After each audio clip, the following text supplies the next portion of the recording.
ધોરણ 6 સેમ 2 પાઠ 3 પદાર્થની અવસ્થાઓ. આપણને ખબર છે કે પદાર્થના 3 સ્વરૂપો છે: ઘન, પ્રવાહી અને વાયુ. આ પાઠની શરૂઆત આપણે એક પ્રવૃત્તિથી કરીશું અને તેના માટે જોશે થાળી, વાટકી, ગ્લાસ, પથ્થર, બાકસ, અગરબત્તી અને પાણી. હવે સૌપ્રથમ આપણે એક પથ્થર લઈશું. એને વારાફરતી પહેલાં થાળીમાં મૂકીશું, વાટકીમાં મૂકીશું અને ગ્લાસમાં મૂકીશું. તેના આકારમાં ફેર થાય છે કે નહીં આપણે તેનું અવલોકન કરીશું. આપણે એને થાળીમાં મૂકીએ તો આકારમાં કોઈ ફેર પડતો નથી. વાટકીમાં મૂકીએ તો પણ તેના આકારમાં કોઈ ફેર પડતો નથી.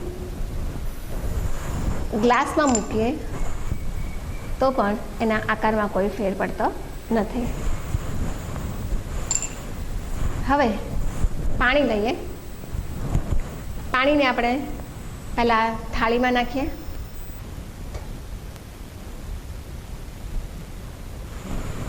વાટકીમાં લઈએ અને ગ્લાસમાં લઈએ. તો અહીં તમે જોશો કે પાણી છે એ વાસણ પ્રમાણેનો આકાર મેળવી લે છે. હવે આપણે આ ધુમાયમાન અગરબત્તી લઈએ અને અગરબત્તીનો ધુમાડો આપણે બીકરમાં નાખીએ અને ગ્લાસમાં લઈએ. શું ફેર પડે છે એ જોઈએ.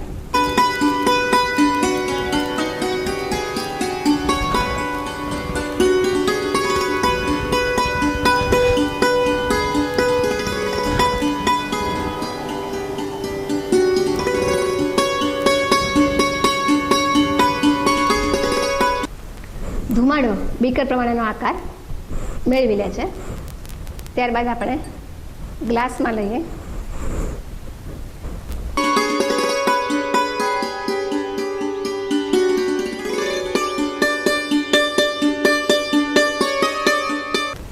અહીં પણ ધુમાડો છે એ ગ્લાસ પ્રમાણેનો આકાર ધારણ કરે છે. તો આના પરથી આપણે શું કહી શકીએ કે ઘન પદાર્થને નિશ્ચિત આકાર હોય છે, જ્યારે પ્રવાહી અને વાયુ પદાર્થોને નિશ્ચિત આકાર હોતો નથી. હવે બીજી પ્રવૃત્તિ કરીએ. તેના માટે જોશે ફુગ્ગો, પથ્થર, થાળી, ગ્લાસ અને પાણી. સૌપ્રથમ પાણીથી ગ્લાસને આપણે છલોછલ ભરેલો છે. હવે આ ગ્લાસની અંદર હું પથ્થર નાખું તો શું થશે એ આપણે જોઈએ. પાણીમાં પથ્થર નાખતા પાણી બહાર છલકાય છે. આને પરથી આપણે શું કહી શકીએ કે ઘન પદાર્થ એ જગ્યા રોકે છે. ત્યારબાદ બીજું લઈએ કે આ જ પાણી ભરેલો ગ્લાસ છે, એમાં જે હું વધારે પાણી ભરું તો શું થાય છે? પાણી બહાર છલકાય છે. શું કામ? ઓલરેડી પાણીથી ગ્લાસ ભરેલો જ છે અને એમાં વધારે પાણી રેડીશ તો પાણી અંદર સમાવી શકતું નથી, તેથી તે બહાર છલકાય છે. હવે આ ફુગ્ગો છે. ફુગ્ગાને હું હવા ભરીને ફૂલાવીશ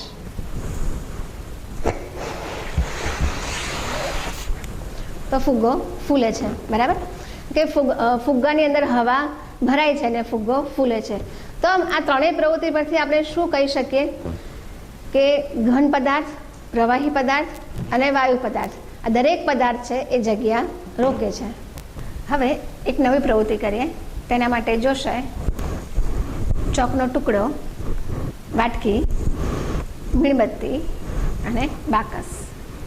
હવે સૌપ્રથમ આપણે આ ચોકના ટુકડાનો ભૂકો કરીએ. તો ભૂકો કરતાં આપણને શું જોવા મળે છે તે જોઈએ.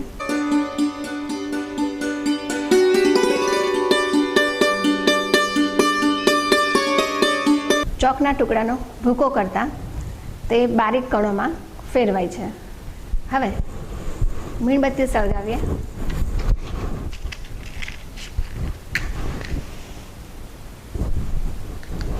અને તેના આ ધુમાડામાં આપણે આ વાટકી રાખીએ તો વાટકીના તળિયે શું જોવા મળે છે તે આપણે એનું અવલોકન કરીએ.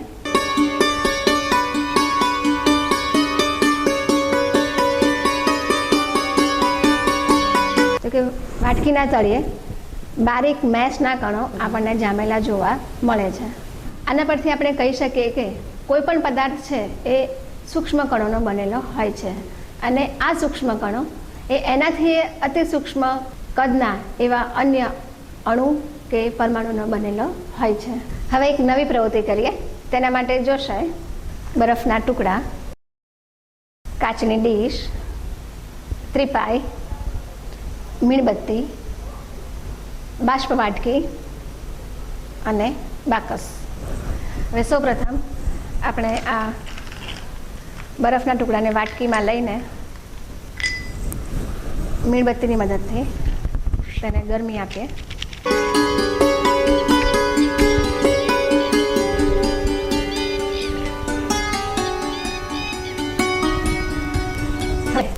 મીણબત્તીની મદદથી ગરમી આપતા બરફનું શું થાય છે તેનું આપણે અવલોકન કરવાનું છે.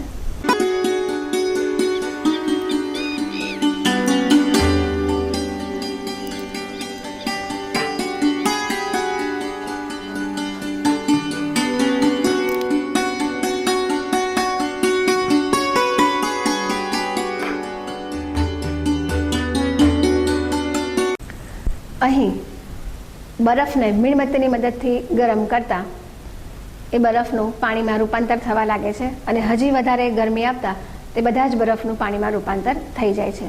હવે આ પાણીને જો વધારે ગરમી આપવામાં આવે તો શું થાય છે તે આપણે જોઈએ.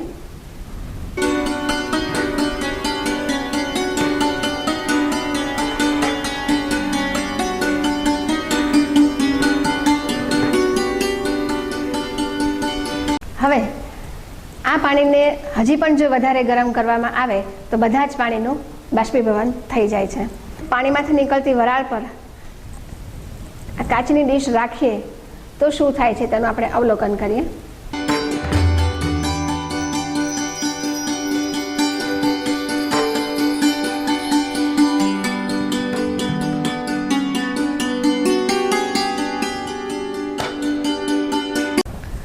અહીં તમે જોશો કે કાચની ડીશની નીચેના ભાગમાં પાણીના ટીપા બાજેલા જોવા મળે છે.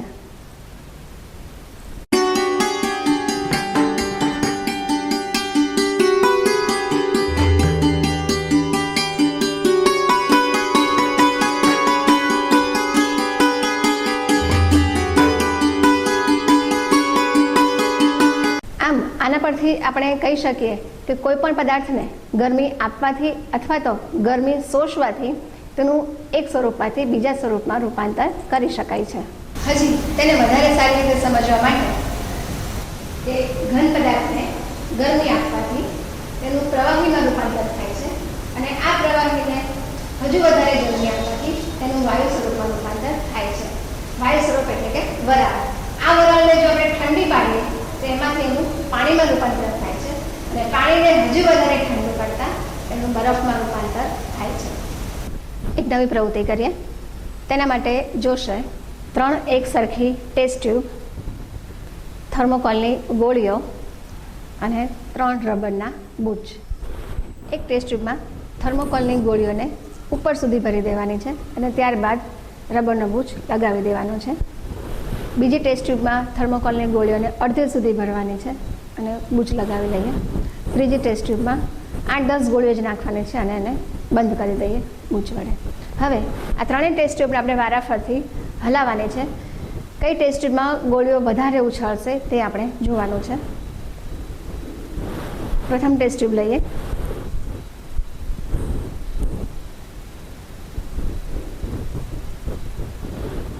બીજી ટેસ્ટ ટ્યુબ લઈએ.